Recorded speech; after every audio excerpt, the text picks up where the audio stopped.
one of the issues that's being brought up is that diasporans, mnalialia, mnataka kuvote, when registration comes, you guys are not registering. The people who actually registered with an ID in the last election, does that ruling invalidate their registration? Because there are people who already registered with an ID here in the diaspora. So does that ruling invalidate their registration? Do they need to register afresh? Like Omosh? No, clearly mine was not with ID. So definitely we'll wait for the commissioners to give a direction on that. But based on the ruling that was given, these guys will have to do what you call transfer of particulars. They'll have to go change their particulars. So IEBC has given that it's already in law that you can change your particulars. Like if you today, I'm registered with my passport in Washington, D.C. Nikiamua niende huko Kitale, I don't need to use my passport. I'll have to use my ID. So what I'll do is to transfer my vote and change my particulars. Now we know that the Kenyan diaspora sends home nearly $5 billion every year. Money that has kept the economy afloat, fueling education, healthcare, and even stabilizing Kenya's foreign reserves. But when it comes to issues of representation and voting in presidential elections, diaspora has time and again been locked out. This past week, the Independent Electoral and Boundaries Commission, IEBC, began voter registration in Kenya, but once again, diaspora was excluded. Now, despite a constitutional right to vote, Kenyans abroad remain limited to just a handful of embassies, leaving over a million potential voters disenfranchised. And if that's not enough, questions remain about whether the diaspora will ever gain representation in parliament, or if we are heading into yet another cycle of exclusion, broken promises, and political tokenism. So the big question tonight is, will diaspora be fully integrated in the ongoing continuous voter registration process like the rest of Kenya? Or will IEBC keep pulling their characteristic delay tactics until the last minute like they did in 2022 and previous elections? And to help us dissect this tonight is Dallas-based diaspora voting rights advocate Danson Mukile. Now, Danson is the leader of Diaspora Technical Working Group, a coalition advocating for electoral reforms and broader diaspora inclusion with over 130 diaspora leaders across the world. Now, the group led by Mukile has filed a high court case pushing for fair voter registration and polling access for Kenyans abroad. They've also recently been talking with the newly appointed IEBC commissioners regarding the way forward, and we'll be discussing this tonight. Now, Danson also contributed to UDA's Kenya Diaspora Manifesto that went on to be adopted by the State Department of Diaspora Affairs as official diaspora policies. He was also a recipient of the Utetezi Human Rights Champion Awards at the inaugural Jamhuri Diaspora Awards that was back in 2024. Now, some call him relentless, others say he's uncompromising, but one thing is clear. His advocacy has put the question of diaspora voting at the core of election debates. So, ladies and gents, boys and girls, please drop your favorite emoji in the comment section and help me welcome all the way from Dallas, Texas, the relentless, the tireless, the uncompromising Danson Mukile. Danson, karibu sana to the OneMic Show. How are you doing today? Hey. Thank you so much, Bwana Ali. This is OneMic. It's my inaugural interview today. Okay, aya, karibu sana. It's not your first time being in interviews. You've been in so many interviews. We've seen you, on KTN, Spice FM, and different media houses. So it's not your first time, but it is your first time on the OneMic Show. How does it feel? I feel home. I think it will be my first time, apart from the other diaspora, it will be my first time to be interviewed or to be given a chance by OneMic Show. So I feel home. To be honest, it's the first time a media in the US has interviewed me. So It's an honor. Oh, wow. Oh. That is very shocking considering you've been in different media houses in Kenya. So we'll take that honor of being the first. So karibu sana. And how's everything in Dallas? Weather iko vipi? Is it still hot? Is it cooling down? What's going on there? Hot Wheels? It's cooled down a little bit. It was hot, as you know, during the day. This is Texas. But now I think the temperatures are low. I think they're in 70s at the moment. So tuko sawa. Okay, safi sana. Now I want us to get started with basics here for the benefit of those a bit removed sometimes from Kenyan politics. Now, and at this very basic level, just to lay the ground, what actually does the 2010 Constitution say about diaspora voting, and what are the minimums it guarantees to the diaspora at the very basic level? Danson. So of course, we are Kenyan citizens. So Article 1 of the Constitution covers all of us, where it says the supreme law, says the Kenyan citizen have they are the citizens who actually have the powers over everything. But when it comes to the diaspora, Article 38 of the Constitution, which gives us the right to participate in the political affairs of the country, it allows that every citizen in the country has an opportunity or has a right to participate and to belong to a political party and also to even run for political offices. But when it comes to Article 81 and 82, which now enshrine specifically for us, it gives the parliament the powers to actually enact laws for continuous registration of Kenyans in the diaspora to participate in the democratic processes, something that has not been done at the moment, Ban Ali. And I'll always say, and I'm always clear, even when I met with the speaker, that the first institution that has failed the diaspora is the parliament. Okay. Because it's well written that the parliament shall enact a legislation to provide for progressive registration of Kenyans in the diaspora. As we speak today, there is none. Only the regulations that IEBC came up in 2012 is the one that has been helping us to vote, but there's no legislation. Okay, amazing start. And you mentioned certain things, continuous registration, progressive right to vote. We're going to be talking about this because these are terminologies that are sometimes a bit confusing and that have been used as loopholes sometimes to keep diasporans away. I want to come back to the studio and introduce the panel. But before that, I did see that Bossman anasema from the mean streets of Silver Spring, Maryland. Bossman, karibu sana. So please let us know where you're tuned in from. All those who are on YouTube, on Facebook, please let us know. Type a comment if you have any question. And then we're going to be taking your calls. The number to call, 202-683-4570.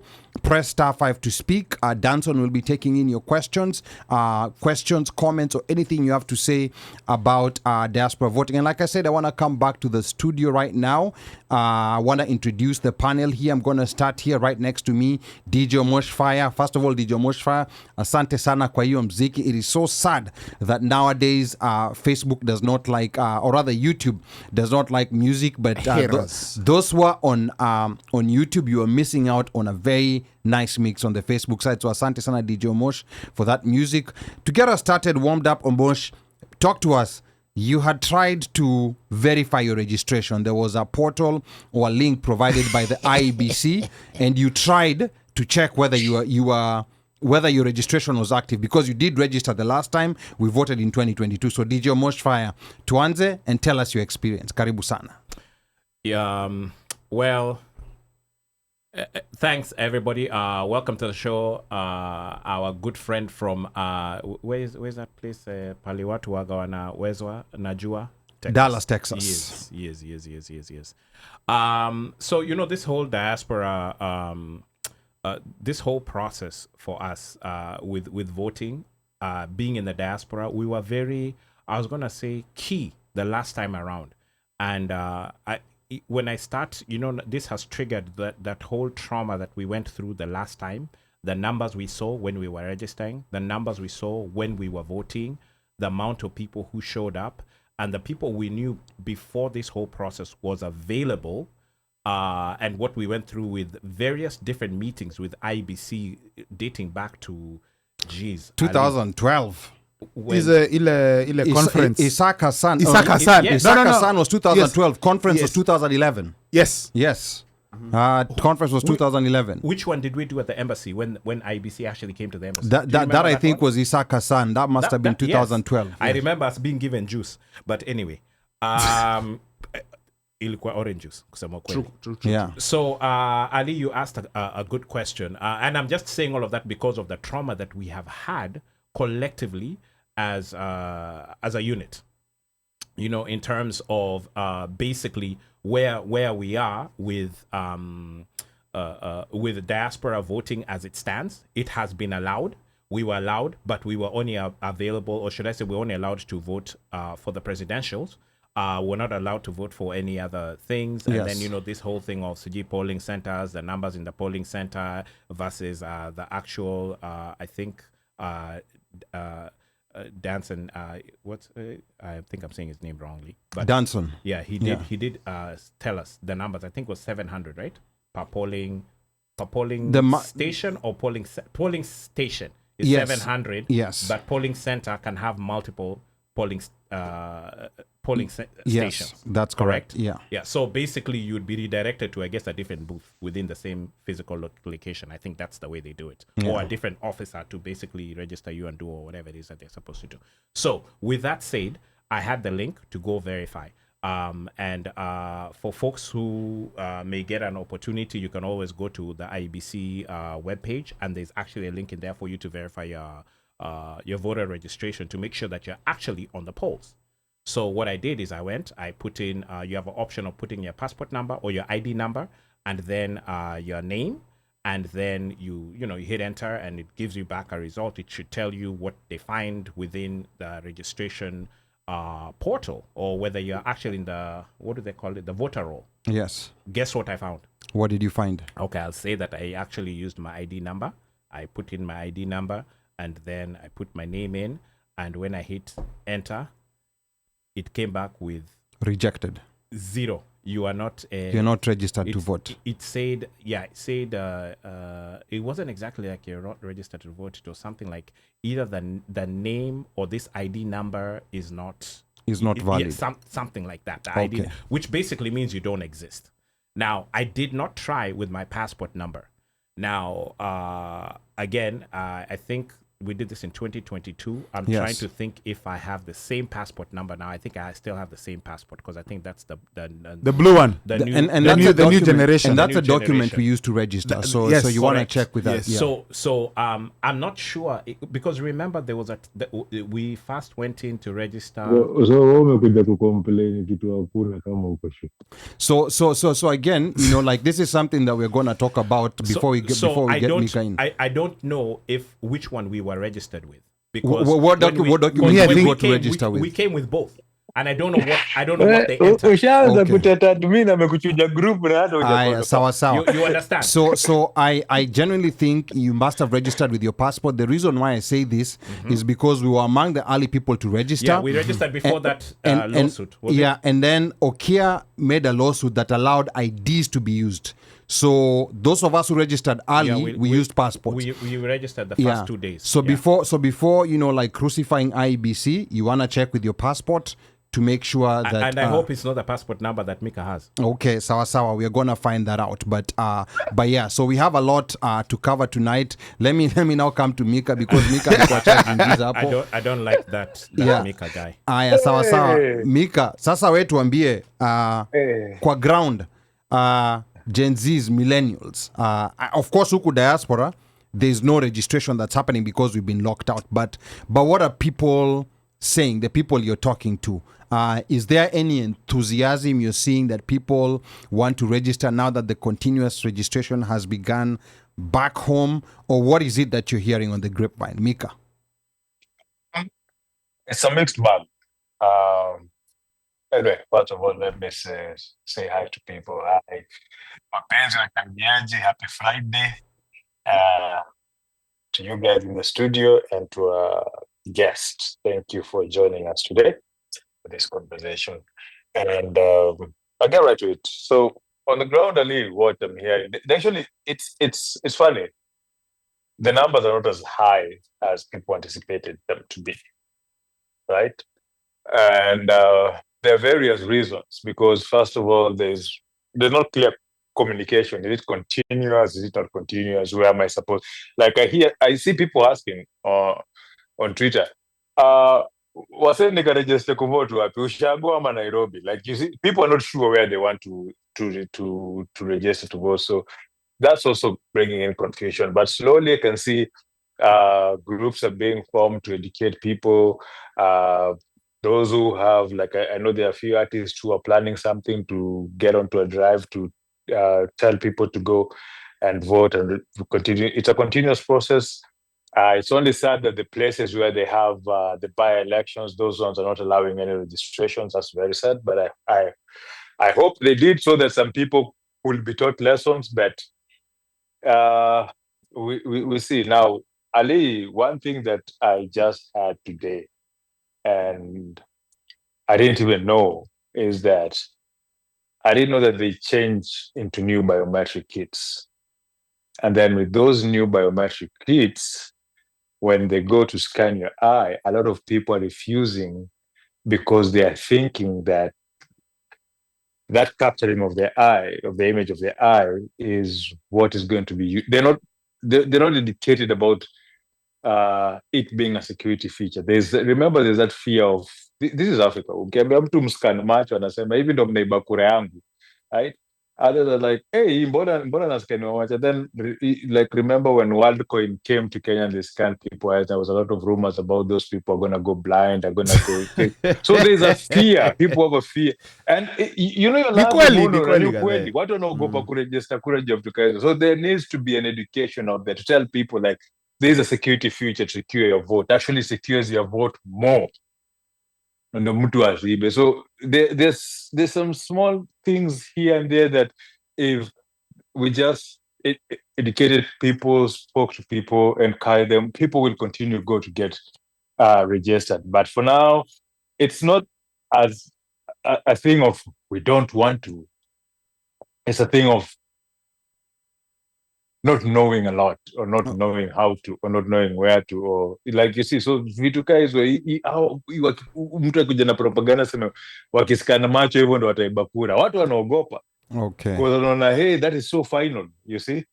Yes, kabisa. Na hapo Mika umesema ni kweli, like there needs to be education with all these changes.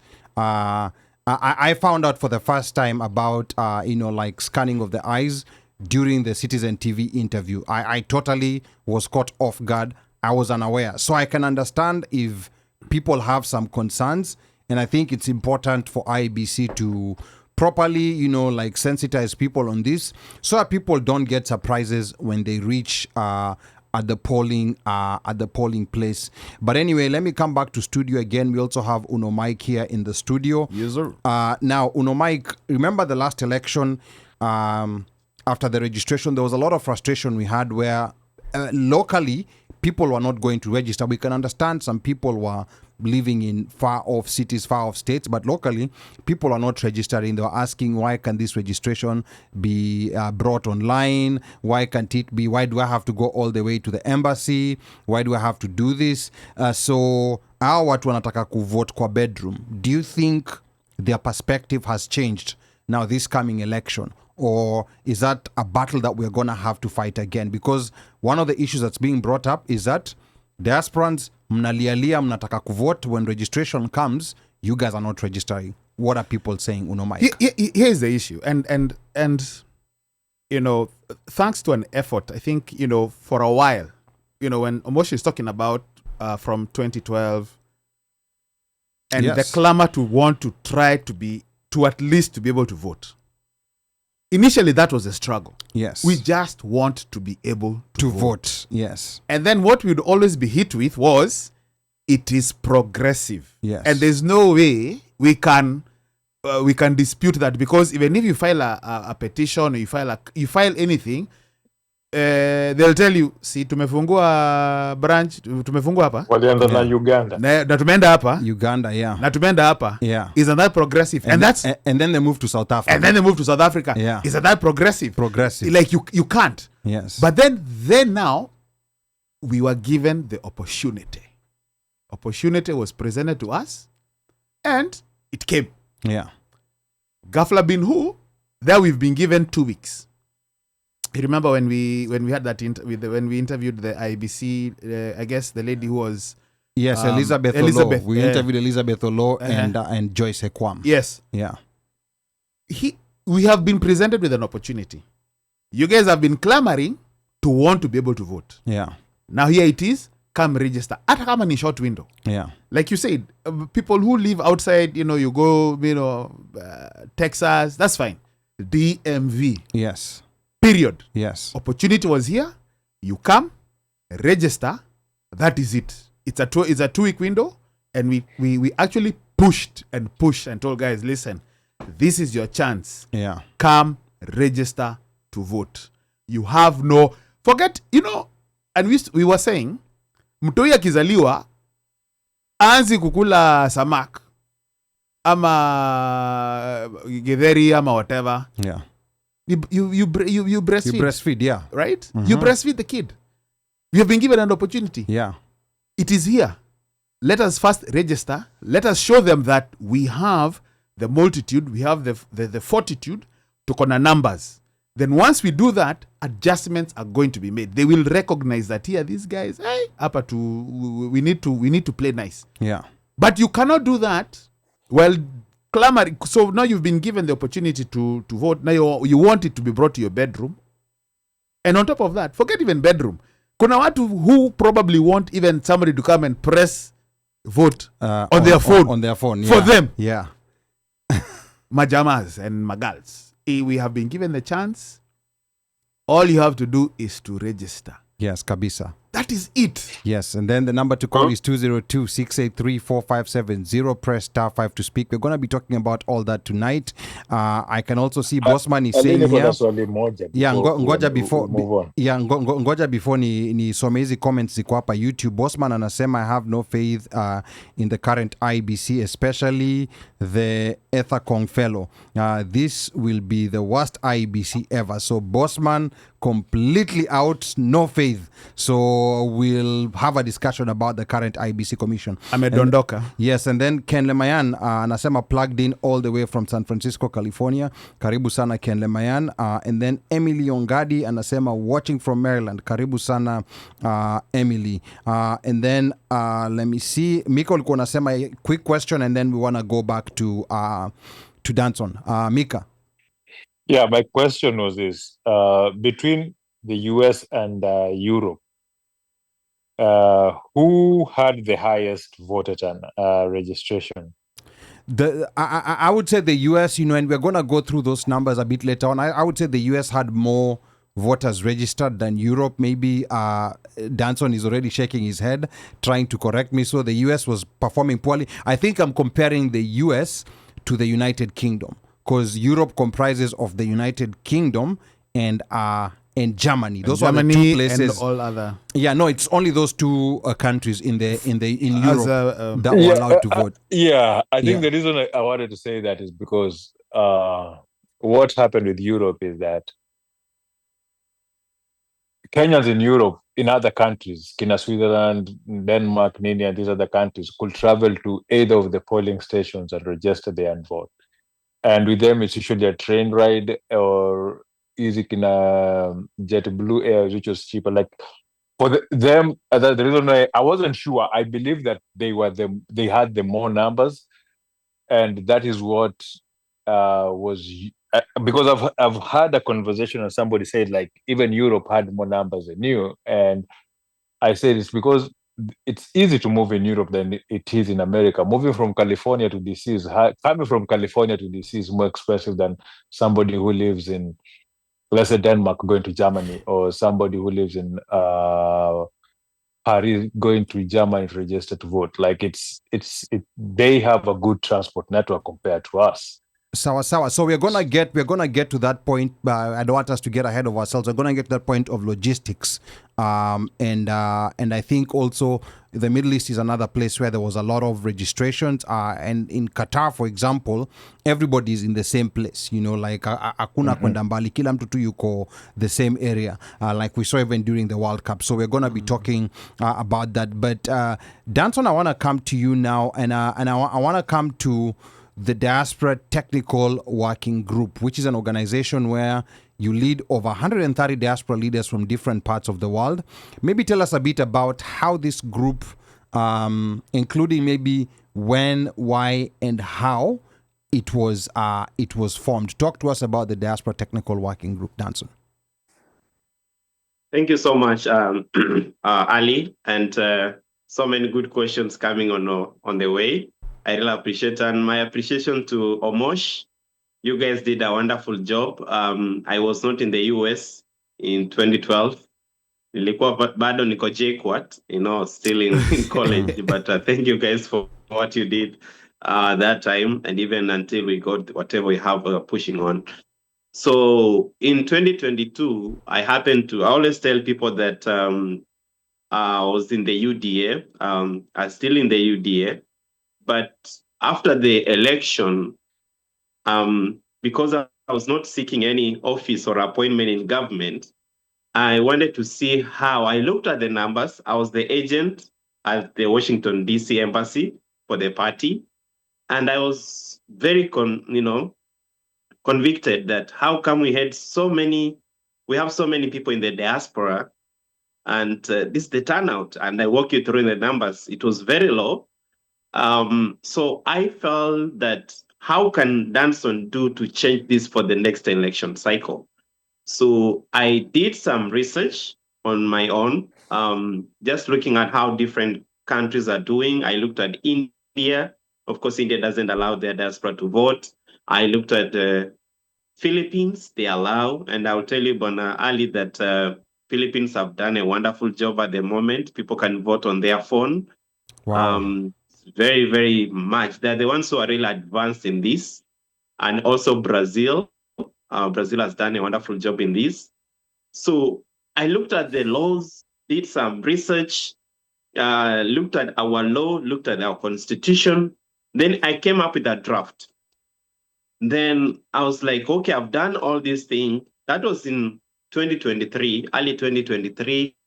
Towards the mid 2023, I reached out to some people in the diaspora, some leaders who were doing, majorly those who were doing some work in the UDA. So I talked to them. Then we were like 3, we worked to 5, we became 7. Then I said, this is not a Danson's thing. This is for the entire people. So I started reaching out to different leaders in different regions. Of course, some of them turned down. Others came on board. And we were like, let's just put our politics aside. Let's put our leadership aside and just concentrate on how we can help our people who we claim to lead can actually have this right to vote. So that is how the technical working group came. I remember even we struggled with the name and how we're going to name it. Dr. Kenny Karanja in Minnesota, I remember, is like, so Mukile, hii tutaita aje? So we came up with a technical working group. You can call it a task force. Voluntary. Nobody's paying us. There's no donor money, Sometimes watu diaspora wanakuona you're doing something, they say, kuna pesa mahali, So that is how we came slowly and slowly. Then we formed the whole group, and we have been pushing, as I'll go into deep conversation, we are pushing majorly expansion of polling centers, because Regulation 32 of IEBC registration and voter registration says that we can only register and vote at the embassy. Meaning, as Mika said, those people who are supposed to use their money, the constitution says that elections should be free, fair, and verifiable. Like can you spend a lot of money to go register and vote? But when he mentioned that people in Europe has to spend their money wanunue ndege na nini na nini, the constitution is against that. So how can we do this that we bring as close as possible? Yes, it will, in the diaspora will still incur the cost, but how can we minimize it so much is by expanding our polling stations or closer to our people. And that is what we've been doing all this while, the technical working group. We are about 37 countries represented, majorly those who have a substantive number of Kenyans. All regions, we have leaders from Asia, that's China, Australia, Switzerland. We have people from Europe, Germany, UK, Netherlands, Finland, Norway. We have Canada, US. We have Africa as well, South Africa. We have people from West Africa, Nigeria, Egypt. So it's a whole, all of us inside there. Yes, we are not every leader is in the group, because if Ali used to do homework, ama ulikuwa nafanya hizo, mlikuwa mnakutana before uende kwa kufanya presentation, unafanya your own revision kama ni science ama ni physics, alafu mnaenda sasa kwa group pia kutoa points. So we said, why can we do as a small group?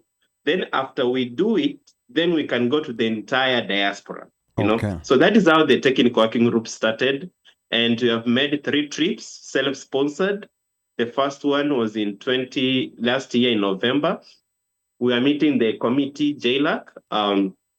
Then we did one in March. We went to Parliament. I think we are the first diaspora group to be recognized by the Parliament of Kenya for what we are doing. Then in June this year, we're going to see the head of state, the president. So it has been an ongoing conversation. Lobbying for voter registration is a conduct sport.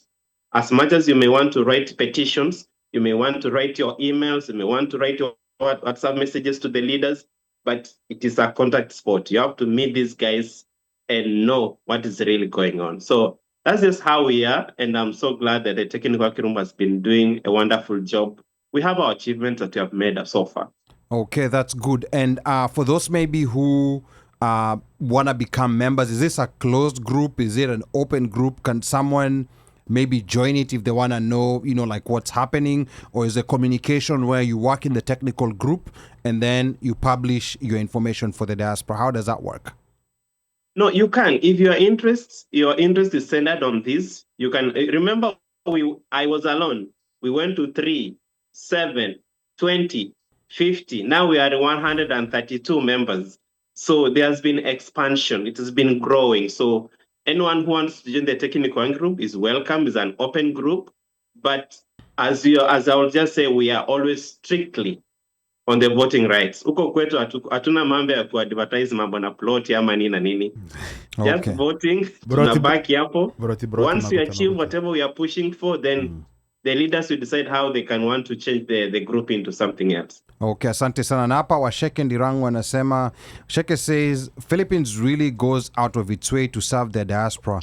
They even ensure their voters are not mistreated or abused abroad, and it happens, and if it happens, they are there to support. As for us, Kenyan diaspora, we are in an abusive relationship, and our relationship starts and ends with our remittances. So, Apo Asheke, making her submission. And then, Apa Francis Mwangi from Baltimore says, Ali, I agree with you. Diaspora people make a lot of demands, but when they're given the opportunity, they snub. The people who voted in the last elections in the DMV and other neighboring states were less than 400 people. So and by again, the way, Francis Mwangi, I think had Danson talk about him being Tulikuwa agent pamoja na Francis. He was an He's my agent. guy. Yeah. Francis Mwangi he was an agent at the he's a guy from Bolti. I know him very well. Okay. Nimsewa MDKU. Yeah, Nimsewa Keguro. Yeah. But he was over there. He was an agent over there. But you guys remember I was also an tulikuwa agent. No, you are Yes, for Azimio. Azimio. Alizi pia alikuwa agent. Yeah, he was. He was an agent. Yeah. So that's Ali nambaro yenu ilikuja late sana. Aya, sawa. Na Africana Voice anasema this was the last vote in the last election. I think Africana Voice is referring to what Francis Mwangi was saying. And again, the number to call is 202-683-4570. Press *5 to speak. Here's your chance to call, ask any questions, make any submissions. Guess who's tuned in? The commissioners from IEBC. Nasikia hizi flyers iliwafikia. So even if they're not watching live, they're gonna hear these questions. And I know they're very interested in knowing the perspective of the diaspora. This is the best time to talk to them because they're new, they're fresh, they've not been influenced, and they're really trying hard to make sure they're not compared to the last commission that was dissolved. Because of that guy who has been having meetings with the diaspora, but that's for a case for another day. Yes, Alutolala Mukwana. We're going to be talking about that. We're going to be talking about that later. Akuja hapa studio. Yes, kabisa. But for now, Ali nitamleta. Sawa. We are going to set a date, and it will be good to talk directly to an IEBC commissioner. Yeah. Now, Danson, remember that voter registration never restarted after the unceremonious withdrawal of IEBC commissioners following the disputed 2022 elections. And now with the new IEBC team in place, earlier this week, we saw the reopening of continuous voter registration where diaspora was locked out. So Danson, to get a proper lay of the land for those that might be unfamiliar with the process, maybe talk to us briefly about how voter registration works in Kenyan elections. In the last elections, IEBC gave the diaspora a narrow 2-week window to register on a very short notice. But some people are still curiously asking why we are sweating when 2027 is far out. So Danson, please highlight what continuous registration is as opposed to mass registration and why diaspora being left out is a big deal. Danson, twende kazi. Thank you, Ali. And before that, allow me to just share some numbers. Sure, go ahead. DC, we have 314 registered, 314 in DC, and 231 turn up to vote. Okay. In New York, we have 298 registered. The whole of Yanio tri-state yote, 298. And 214 turn up to vote. Keyboard warriors. In LA, we have 132 and only 86 turn up to vote. That tells you that our people, when these opportunities, you say, when it is presented before us, we have really to do it. Because you ask a very good question about progressive registration or progressive. To IBC, and I was engaging some of the officers, they told me, Danson, do you know registering one voter is progressive? Just one. As per the law, that is progressive. They have achieved whatever the law is saying. Progressive, pole. So mass registration is normally when they normally do it closer to election because there should not be any voter registration 8 months before the general election to allow IEBC to clear the registration, to do their process. So they normally, before they close out, they normally do what we call mass registration. Meaning, hapa ndio unapata agents wanakuja kwa soko, wanakuja kwa shule, they are everywhere across the country. But progressive or continuous is where actually you go to an IEBC office. And at this level, at the moment, constituency office, IEBC only have their offices in 290 constituencies, meaning Kenyans can only go register as voters or change their particulars in the 290 constituencies. But there has been an addition because of the introduction of the previous regime of Huduma centers. So one of the questions Mika asked, kuna jamaa wanauliza kwani lazima niende Kakamega ama niende Mombasa kuregister? They can actually go to a Huduma center. So it has been approved by IEBC to be also a registration center. Unaenda Huduma center, unafika hapo utapata officers because I don't know how the number of Huduma centers we have in the country, but at least every county has a Huduma center somewhere. So those are the centers that can actually use for continuous. But mass ni ile sasa inafanyanga the last minute. Now, when it comes to the diaspora, as you correctly said, the phase 1 of 2021, which happened between November, I think October to the month of December, we were locked out. Then we went to court. Because as I told you, Parliament has not enacted any legislation for us to vote. So the only savior we have is the judiciary, the courts. And Okio Mtata and Dr. Marasa, I think in Washington, D.C., they came up with in a legal battle on how to push for us to register. So they factored us in the second phase. Then it also came with the hurdles, right? Meaning, people are asking, niende na ID ama niende na passport, kama Kenya, right? And when they went to High Court, the High Court said that he gave an injunction, a court order was given as an injunction pending the ruling, that you can use either. So today, some diasporians have registered with either a passport or an ID. Unfortunately, recently in May, I think was it May 22nd, the High Court ruled that watu wenye tuko majuu, we can only use the passport. So we cannot use an ID. Watu wenye wanaweza tumia ID ni wale wako East Africa. So Uganda, Tanzania, Rwanda, those zones, wanaweza tumia either. But sisi wenye tuko America, Europe, nini, we have to use the passport. That's what the judge said. Although it's under appeal, There has not been any order so far. Was So there a IEBC justification given? Sorry, what was there justification given? Okay, Judge gave a very funny justification. Uh-huh. He said that because when you are leaving the country, we live with the passport as a document of identity. So that is a justification that it's the only document you're supposed to present to the IEBC officer. If you look at the findings he gave, if it goes to any court of appeal, it will be overturned, to be honest. Because saizi, watoto wetu wenye wamezaliwa huku, they didn't live with a passport. Sisi ndio tulitoka nao kwa mwili yetu. Tumekuja tumewazaa huku. That's right. So, and Danson, my bigger concern is the people who actually registered with an ID in the last election. Does that ruling invalidate their registration? Because there are people who already registered with an ID here in the diaspora. So does that ruling invalidate their registration? Like, do they need to register afresh? Like Omosh?